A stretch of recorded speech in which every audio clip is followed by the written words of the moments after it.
All right, good morning, everyone. This is Rob Ekman. I'll be serving as the moderator. This is our second webinar in our Summer Sales Education Series.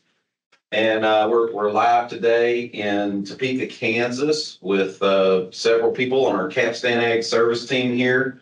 And we're just going to dive into this is meant to be a live Q&A session. So you guys can, at any point in time, if you have a question or you have something technical that you would like to have discussed, feel free to unmute your mic and speak up. We'll be happy to take any questions in real time at any time.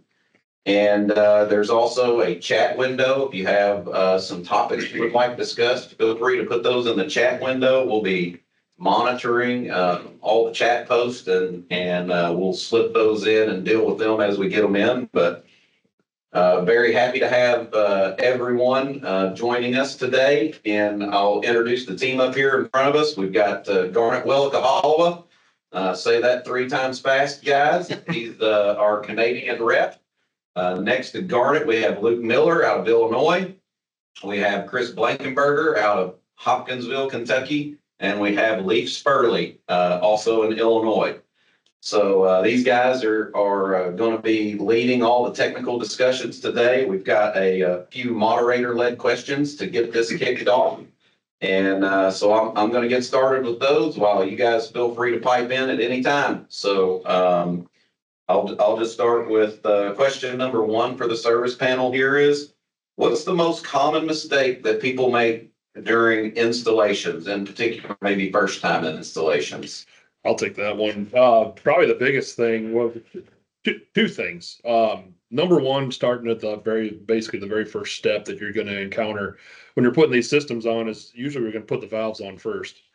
And with the new Spitfire style valves, which some of you may have seen, some of you may have not have seen, is we've changed the design a little bit. And they have a spoke style O-ring. You can kind of see it on this little insert here.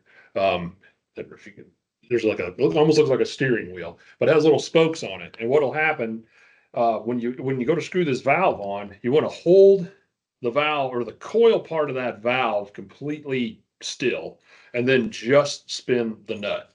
If you allow that coil part, once it gets tight, once that coil part turns, it can grab that outside O-ring and twist and turn and suck the edges of that O-ring in and cause some leaks. So when you go to install it, that O-ring is going to stay in here. That's not something you have to really mess with, but hold that coil solid and then only spin that nut. And what I like to do is I'll when we're doing installs, I'll try to keep that tail where that coil or that wire comes out. I like to try to keep that up against the pipe. It's a good reference. And then, or some guys will use the sticker and just keep your eye on that to make sure it doesn't move. Turn that nut nice and tight and really about as hard as you can get it by hand. It's usually sufficient. If you need to, you can put a little pliers or a tool on there to get it snug. So that's the number one thing. But notice the whole time we did that lead never turned. So if that'll turn, that can cause that to collapse and cause some leaks. So that's probably the number one concern that we hear. It's very important to do that. Some nozzle bodies are better than others. It just depends on the manufacturer. The second thing, most every kit comes with a sheet like this. And what you want to make sure when you're installing VCMs and you're harnessing down the boom is we've kind of designed these kits so the extension harness that comes from the center, see if I can see the shadow, from the center hub out to the VCMs, we've designed those harnesses to be about as short as we could possibly get them for many reasons. Cost, voltage, current savings or voltage savings, things like that. But you see this section here, sometimes this could be a little deceiving. So if you look up in the sheet, it says it's a VCM size of 24. I know it's probably hard to see from over there, but you guys have probably seen these before. It says a VCM size of 24. Well, a 24 is a 15-channel VCM. We make a 15-channel and a 9. Both of those dualed up or wide together on a section. So what you would want to do is start with the shorter VCM to the inside, because again, remember that our harnesses we've designed to be as short as possible. So use up the 9 channels first towards the inside of the boom, and then use up the rest of the 15 channel out here. If you put a 15 in the front and use all those drops, and then you put a 9 over here and only use 7, your harness come from the center to those VCMs is going to be too short. So, and when you're laying these out, the best practice is to hook them all up, let your VCMs kind of hang, plug them into the valves, test fire everything first, and then go ahead and strap things up. So if you have to move things, at least you're not cutting 100 zip ties. So so make sure everything reaches, make sure you're going around bends, breaks, and then zip tie everything up from there. So not every kit has this, but there's some specialized kits that we make for some folks. But for the most part, most kits have this layout in there, and it makes quite a bit of sense. So Just a follow-up question to that, Luke, would be if you were putting that valve on and you happen to spin that valve a little bit and maybe you see a drip coming out of the coil. Yep. And you take that back apart, and maybe that O-ring is twisted or damaged, what would you recommend at that point? Can you save that O-ring? Do you just have to get a new one? Sometimes it depends. Most of the time, we'll usually have some spares laying around and we can swap them out. A lot of times you can miss, honestly, what I do is you can take them out, throw them in your pocket for a few minutes, and just the heat will kind of make them back in the right shape again if they've been sitting there for a while. But swapping the O-ring out is probably your best bet. There is, in the face of these, if you look super close at the face of that Spitfire assembly, there is some spokes. There's some spokes molded in, and when you put that in there, you want those spokes to kind of be in line with the little indentations in the white nylon or Delrin or whatever plastic piece to make sure that's lined up right. That'll help hold it and retain it in there. So I think something to add, Luke, if you're checking wet testing the day of the install, you've got a lot more forgiveness on whether that O-ring is, if it's out of shape a little bit, you can usually take it apart then and fix it. Whereas if you're coming back several months later or whatever, you may have a greater chance of needing to replace that O-ring. Yeah, they kind of take a set over a while. So they won't necessarily go back in the same place they wanted to come from. So Very good, thank you. Remember, if you guys have any questions that you'd like addressed, to make sure and come off mute and ask those or hit the chat window. Number 2 moderator-led question we have here. I'm not sure who wants to take it, but have we made any updates to our install kits this season? And if so, what should people in the field be looking for coming up for next year's kits on the summer promo? Yeah, I can get that one. We've expanded our updated platform development, what we've done, what we can go on the website. We've also updated our documentation on the website as well, and that's underneath the Pinpoint 3 selection on our Capstan website. One that comes to mind is like the 30 series John Deere.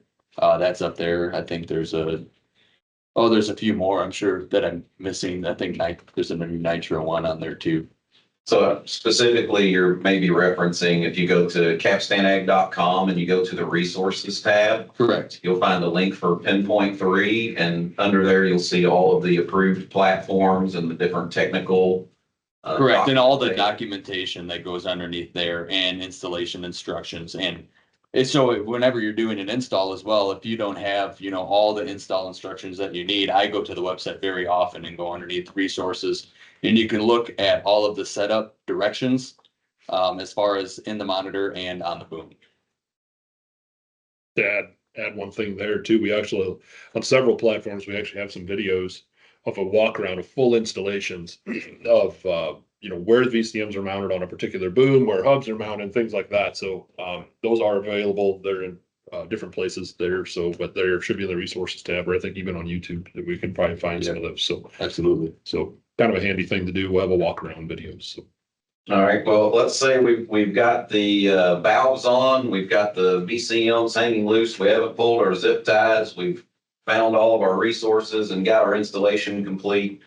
Sort of the next step I think that Chris had alluded to was, we need to dry fire the system and do a test of this before we tie it all up. So could you guys walk us through maybe, once you're at this stage where the install is final but not finished, how would you go to verify that everything was correct and you performed your install correctly? So at the point of time when you've got everything installed, but before you start pulling zip ties, everything's just kind of loosely draping. It's a great time to go up in the cab and turn on your display. It's going to take a couple minutes for everything to boot up and initialize the VT pool that first time. Once that's taken place and you can see the Capstan logo there on the UT screen, you're going to go in there and you're just going to go to the wrench, and under the initial setup, the very first thing that we want you to do is do a factory reset. And the reason for that is this was tested more than likely as a system at Topeka, but if you happen to have a VCM in a different location or something of that nature, it's going to relearn that. So it's going to learn it how you have it on the boom. That's the most important thing. So the very first thing is do a factory reset. The next thing you're going to do after that boots up, that will take a couple minutes to boot back up and get on the VT pool. You're going to go into the wrench and you're going to go into the initial setup to the configuration tab, and you're going to follow your integration instructions that are associated with your kit that's online. You're going to follow that step completely, all 3 pages there. Make sure that's filled out. Checking your total number of nozzles, things of that nature, total number of task control sections, how your master switch is configured, as well as the boom switches, things that are in the initial setup. Once that's complete, you're going to move on to the VCM setup, and you're going to check your orientation and make sure that these VCMs that Luke was talking about are showing on the configuration setup page, that they're showing the way that you physically have them installed to the best of your ability. You'll go through and complete that step for all the CAN channels that are utilized. Most of the time, we have anywhere from 5 to 8 CAN channels utilized in installation. Then we'll move on to a really important step, and that's to head on back to the home page, the home screen there, and you're going to tap the key fob. And you can either use the key fob that's in the kit, or you can download the CapstanAG app and connect to it with your phone. And we're going to do a key fob test, and we're going to key fob this from left to right and make sure that all of the valves are in sequential order, that all the valves click in sequential order. Make sure you're not missing one, make sure they're not going from right to left, all of that kind of stuff. Once that's complete and set up, if you do need to make changes, you'll go back into your VCM setup. Then we go in and do our soft booms and assignments in the nozzle setup. And if you've got fence rows, you can set them up according to that page as well. Once you enter in all of your settings, you're going to then finish the configuration, hopefully have an opportunity to spray with it and make sure it's in good shape. And then the last step would be to go in and save the machine configuration. That's under the wrench initial setup configuration. And you want to save that. I typically use the day's date and the software version that is associated with your particular system. So there's a lot in that, but the basic setup is going to be getting everything zipped, or before you zip tie, check it out, make sure it key fobs from left to right, and save your configuration when you're done. All right, a very thorough walkthrough on that.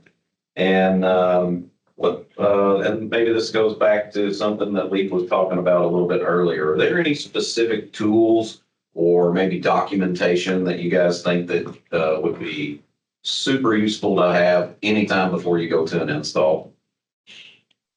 I like having the soft booms. Oh, sorry. No worries. Go There you go. Keep going. Okay, I like having the boom layout sheet, like Luke said, it has there.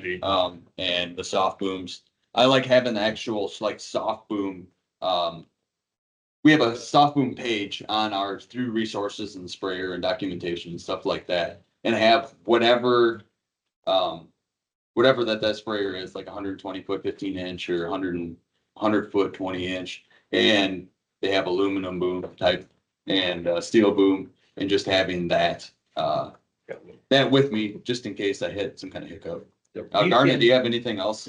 You can, yeah, certainly before you, if you're at the dealership and you get assigned to the job, whip onto the CapstanAG.com website, find out the machine you're gonna be installing on. So I just chose, for an example here, a B series rogator. Got the install layout sheet, just the same as Luke had, so you print that off. And then here's an example of the install instructions. And the boys did a really good job when they went ahead and laid these all out. You got first page is a list of parts that you're gonna have. So in your boxes, they should be there.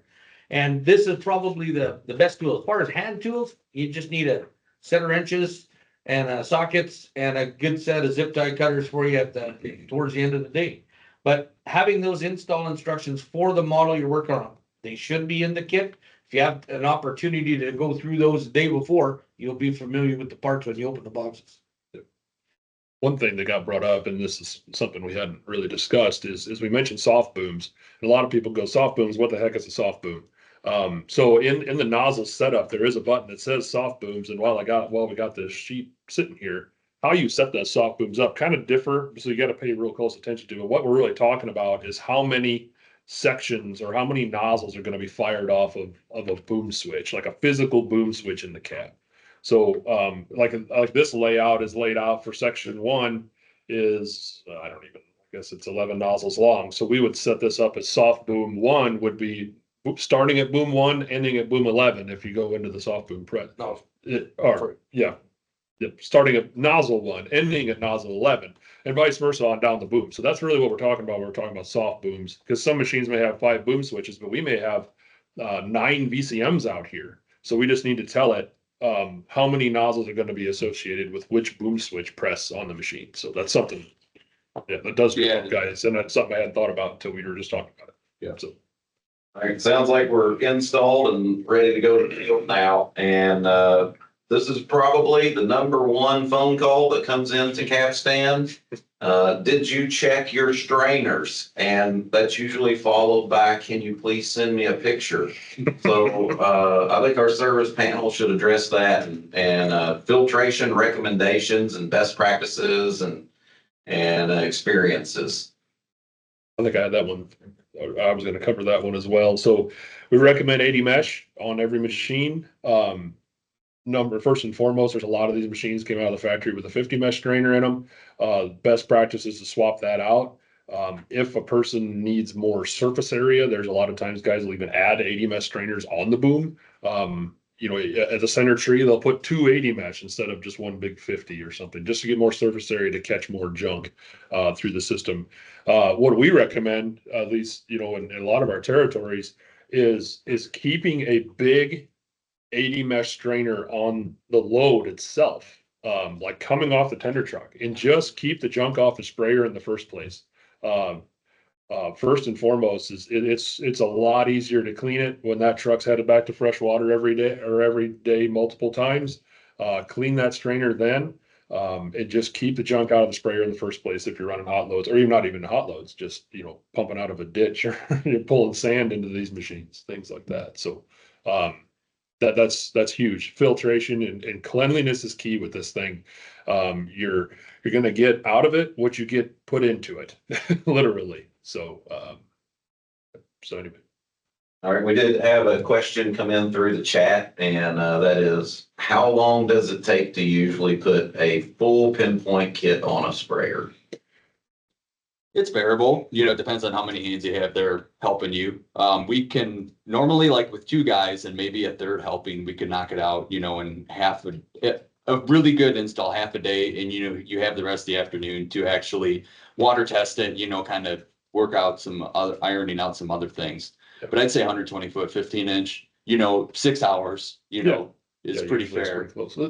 Some of it's machine specific, and like I say, obviously it depends on manpower available. Right. But 120 foot, 15 inch, if a guy is just plugging away Stopping, grabbing a sandwich, and that's about it. And getting a couple drinks of water. I mean, one guy, one day, long day. Yeah, That's long one day. guy, one day can handle a 120-foot, 15-inch. I If think it's you, the first install too, it's gonna take Oh, yeah. longer. Yeah, You know, once- there's a yeah. learning curve. Yeah, once you get into the rhythm, it goes, goes a lot faster. But I think it makes a difference if you're familiar with the platform or not. Yes. Yeah, yeah, absolutely. If you're familiar with the sprayer, some of the connection points and things come a little bit more natural than somebody who's putting a Absolutely. sprayer that's off brand to them. Yep. So that does play a factor, and it can be an all day event. Yeah. Usually, by yourself. we get a lot of questions. So we also quote systems on how much labor to charge. And if we're figuring one guy, or even two guys, usually I kind of figure 12 hours for an install. Absolutely. That's a good number. So one big day. So in addition to that, another question came through, and that is, are there any parts that you would recommend that the spray operator has on hand that they keep with the sprayer? Boy. I would definitely say, have a couple extra solenoids, complete solenoids. Just can have the boom pipe. Yep. piece. Yeah. Just like this guy right here, right on the pipe. So if you suspect you have a problem and you've tendered away from their yard, you're driven your sprayer maybe multiple miles to a field. If you've got a plug issue or you're not sure what's going on, having a complete one of these to put on and then service it later on, is the answer. So I would recommend 2 to 3 of those, for a 120-foot type boom, per season. They're very, very easy to tell what's wrong with them as well. A lot of people assume because it's electronic, that it's completely toast. Well, in many, many times, all you need is your voltmeter, gentlemen, plug it in there, check your ohms, and you'll know whether the coil is good. If the coil is good, then we've got some internal issues. You got a plug problem. Maybe we didn't do a good job on our filtration. A little bit of sand, a little bit of grit has got your plunger stopped up, but you want to service that when you have more time, maybe when you're refilling your sprayer. And less 4 foot tall soybeans as well, in order to drop these parts in. Yeah. So. Correct. Yep. A lot better on the workbench than it is on the. And for long-term parts usage, depending on how far you are from your dealership, you could stock possibly a VCM or your longest extension harness as well. One very good tool that we have that I didn't think to bring on the bench today is we do have a breakout harness for figuring out electronic problems that you may or may not have on your sprayer. And that's to the extension harness between the gateway hub that's located in the center machine to the VCM spread out along there. And with a good multimeter and a little bit of knowledge, you can save yourself a lot of diagnosing time Absolutely. between you and the dealer or just yourself later on. So we had another chat question come in, and it is, are we planning to offer any more mapping resolution, like nozzle by nozzle rate? And the moderator may take that question. Yeah. A little deer in headlights here. I would say that, the answer to that is, because we do such a fantastic job of turn compensation and individual nozzle shutoff, you got a really accurate nozzle by nozzle rate map right there on your controller. And the second answer to that is we are in development on a sort of an iPad integration, which we're just sort of calling it the CatMon around here for now. Now it's not ready to go by any means, but we're definitely interested in creating high resolution maps to where not only do we get nozzle by nozzle rate, you can see stuff like pressure maps and I don't know, a nozzle duty cycle map if you wanted to. So that's a great question, and getting a lot more mapping information and a lot better resolution is definitely something that's in development. And the cool thing about it is this will just be a plug and play. That could go on, a pinpoint system in the future. So, great question. We're going to move on to Garnet. You did mention while you were talking a minute ago about plungers inside of those valves and $1 million question that we run into, or maybe more specifically, a $5,000 question is, when should I replace these plungers in my sprayer? The Spitfire valve and the plungers are all built in-house here, Topeka, so that's pretty awesome. And our reliability has gone way up over the last few years using these. We're still using the term new amongst us all, but they're more than, not really new. They've been out in our world 3 years for sure. Yeah, we've had some in the field for what, 4 or 5 years Yeah, already. Yeah. So seem very, very, very minimal. One of the interesting things is actually we had an international customer test these first, so we had that much confidence that we sent them across the pond. Getting back to servicing and how long do they last? Well, it's pressure that closes the poppet against the seat. And that's happening 10 times per second, banging away there, power lifts it off, pressure that closes it.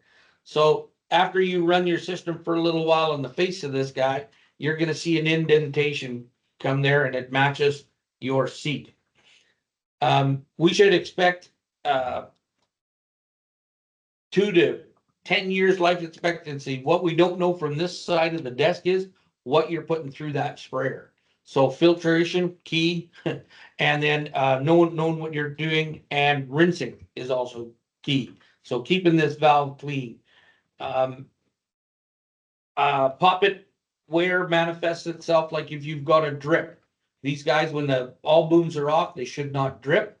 So if you've got a drip, you do have something between the seat and the poppet. So taking it apart and inspecting that, and if you leave that drip going on that boom, because it's easy to do when it's number 3 or number 1 far left there, and you think I'll get it tomorrow, and maybe it's next week, and then maybe you got to pause in your spraying.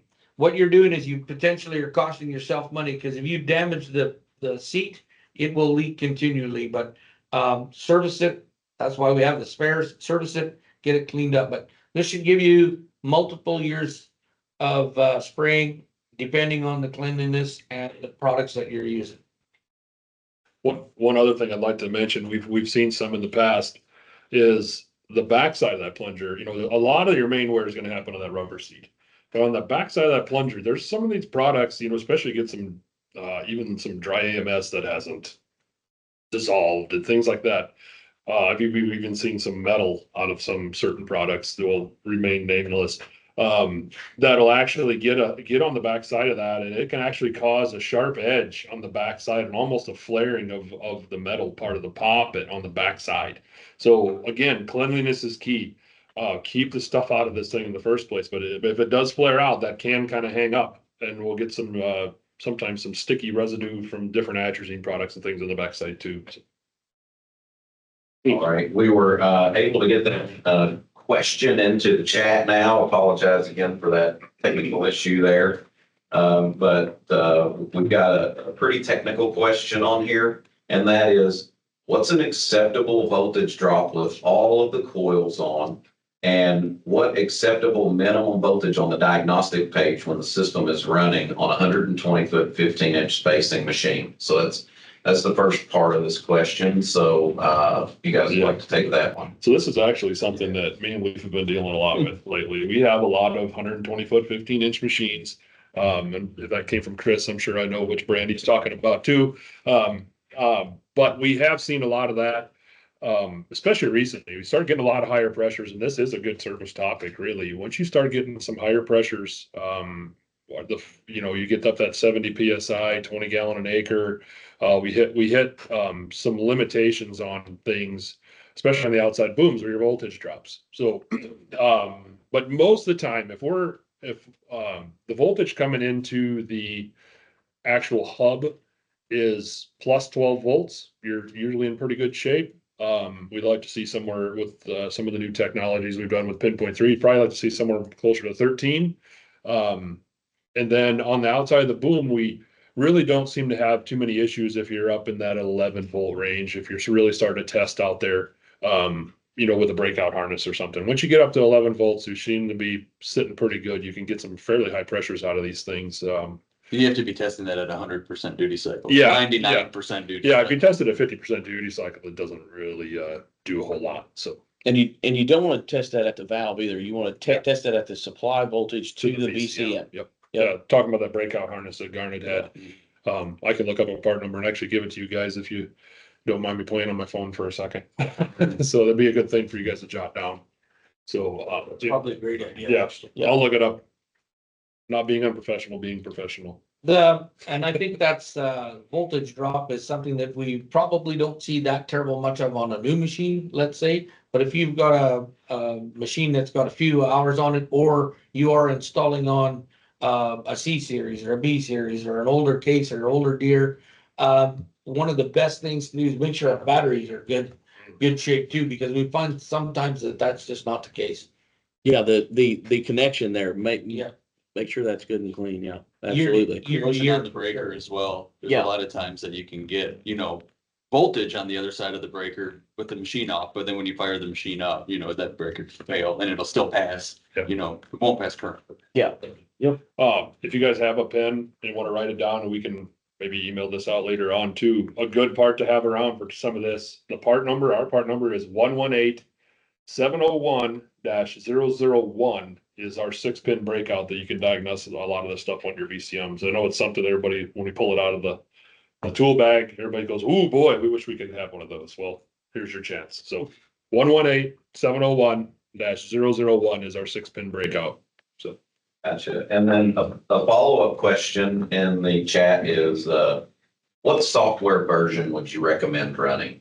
well, I think we all have our own opinions. It's model specific. Yeah, it's very model specific. A good Yeah. broad one is 316. Yeah. That's there's- what we're sending out of the factory, and that's been very good. Yep, 1.3 or 1.3.16 is a good one that's actually coming out of the factory. We've had that in some testing for a long time now. Correct. I think that's been running on machines since last fall. Mhm. And it's proved to be really robust. There's a lot of good older software as well, that we know just kind of works, and if you don't need Yeah. some of, there's There's a- improvements. some, yeah, Actually they call improvements, but anything after, I think it's like 2.122, it has a lot of features, for wide dropping and rear boom stuff that we utilize. Yeah. But then there's a break in there for some GPS issues as well, on the Deere side or baby side. yeah, we have a lot of different software versions that come out. And a lot of it is for things that don't matter to the greater public. Integration things we work with some of our partners on spot spray and things like that. So some things you guys don't need. So some of us keep things really simple, and we may run software that's 2 years old, but it's robust and we know how it works. So we know what to expect when the phone rings. So Yeah, so for model 2026 stuff that's rolling out, you'll be seeing a version 190.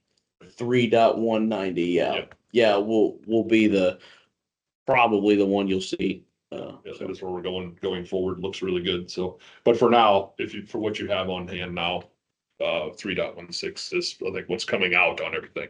Yep. If it comes out, you put a new install on, you see that, you don't have to worry about updating. Let's just set it up and go.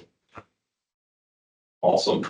All right, we'll pause here to see if anybody wants to put any sort of last minute questions down in the chat. So we're gonna wrap it up here. And here we go, another question. Is spot spraying currently available for Pinpoint 3? I can jump in. Yeah, go ahead. Yeah, I can jump into that one. So in-house, within Capstan, no. But we are working with multiple partners, and one in particular that really has carried the water and done a fantastic job and works well with our stuff, and that would be a company called Carbon B. So we have a lot of our demo equipment is rigged up with it. If a person wants to see it, our Polaris Rangers we run around with are going to be at several shows as you guys may be at. So ring us up and we can give you kind of a demo of what that looks like. But we talk the language they're talking, they talk the language we're talking, and send us the messages that needed to do because we can, as a lot of you guys know, we can fire valves and we can handle the liquid side better than anybody in the industry. They're really good at cameras. They're really good at finding leads, and we're really good at firing valves and making things happen where they need to. So that's how that's kind of panning out. Yep. Another question, coming through the chat is, if you're looking at the voltages on a pinpoint 3, is just going over to the diagnostic screen a good enough place to do that and reliable enough place to do it, or do you need to do other things? You can, I mean, the voltage on the diagnostic screen is very good. I'm old school enough to like to put my leads on the battery and on the hub lugs, because then, there's no question. But the voltage on the actual diagnostic screen has never failed for me. And that is the system voltage at the hub. That would not be able to tell you any voltages out on the PCMs or extension harnesses. So you would have to check those on location. Yeah, And I like to double check, between the battery and the hub, see what the difference is. And like Chris said, out on the boom. Yeah, really.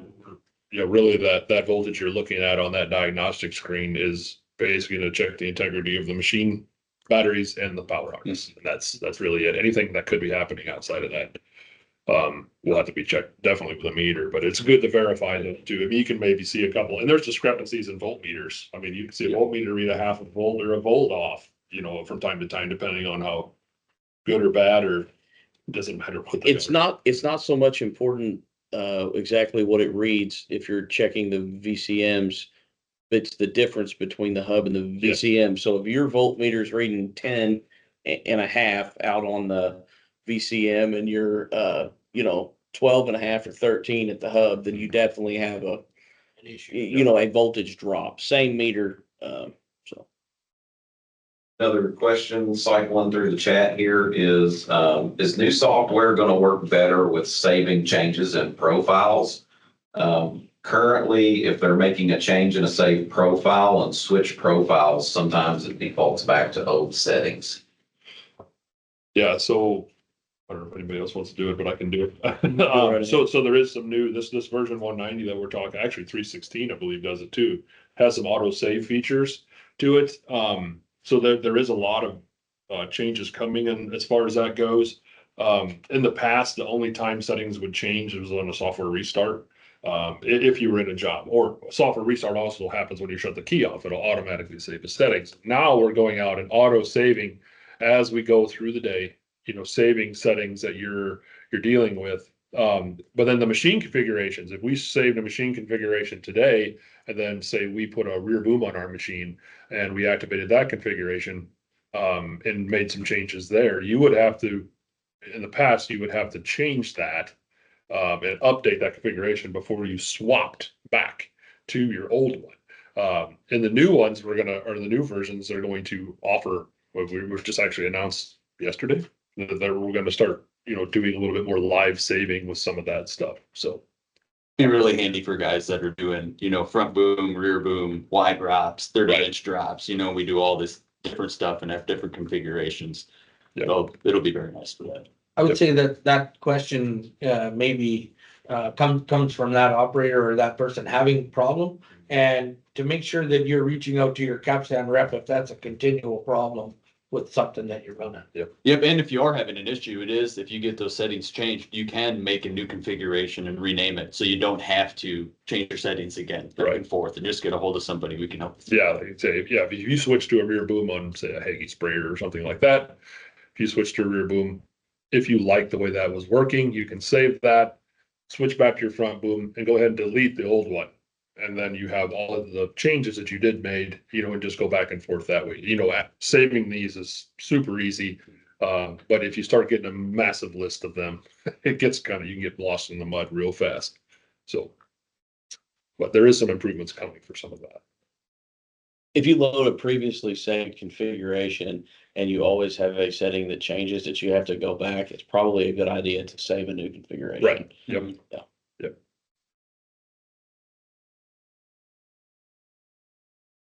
Another question in the chat is the new software going to work better for the rear boom showing the boom behind on a deer display? We can do that now. Yeah. Yeah, we Yeah. can do that now on, Go ahead. we just, on the Deere display, there's a linear and non-linear option in your machine configuration on the Deere side. Mhm. So we choose non-linear, and we do have to go in and manually enter every distance for every nozzle, because they're at least the ones I've seen are defaulted at like 20 feet, 20.2 feet specifically. And I changed all of those to 0 feet to 0 inches, because the work point is where the nozzle is on the boom. And then to move the rear boom back, you just have it negative 409 inches, on a Hakey. I can't remember how many feet it is, 20.2 probably. Yeah. Do that for those 9 nozzles in the back. And we've had very good luck. Yeah, we've been running rear booms and actually mapping rear booms like that for 2 years. Yeah, 2 years Roughly. successfully. Yeah, successfully, no issues. There's a lot of guys just leave it on the front and just go for it. Yeah. But it just depends on the level of, I don't know, caring, I guess, that the end user has. Right. And But when we set them up, that's how we do it. We will map on the rear boom separately. Ag leader's the same way, on some ag leader options. So through a turn, you may see a discrepancy. Oh, yeah. Oh, yeah, Yeah, in the geometry. Yeah, the there geometry is. entirely There off. physically is. Yeah, we do see that. You'll make a turn and then, oh, we're leaving a gap. Well, that's it's physically the way the machine is moving it, and all-wheel steer actually compounds to the problem. It will leave a gap. So, and there's nothing we can do about the way the machine is laid out. So, but we're mapping what it does. Yep. So, All right, it's great questions. Yeah, absolutely. Piping through. Make sure if you've got a question, to get that in here so that we can answer those. Otherwise, we're going to go into closing here. Yeah. But I want to thank everyone for logging on to this meeting and coming to chat with the service team today. We thank you for your partnerships. And again, we're really excited to be probably offering more of these technical sessions in the future where we can, do sort of live Q&A and maybe some small scale, turn these into small scale training events where we can keep everyone more up to speed on, the changes and the things that we're doing at Capstan. So not having seen any new messages come into the chat at this time. Thank you guys for logging on. Remember, we've got another couple of webinars coming up. Be looking for links to those from your field staff coming up. Next one is 2 weeks from today. Same time, different topic. So again, thank you everyone, and we'll conclude the meeting. Thanks, Thank guys. you all. See ya. thank you.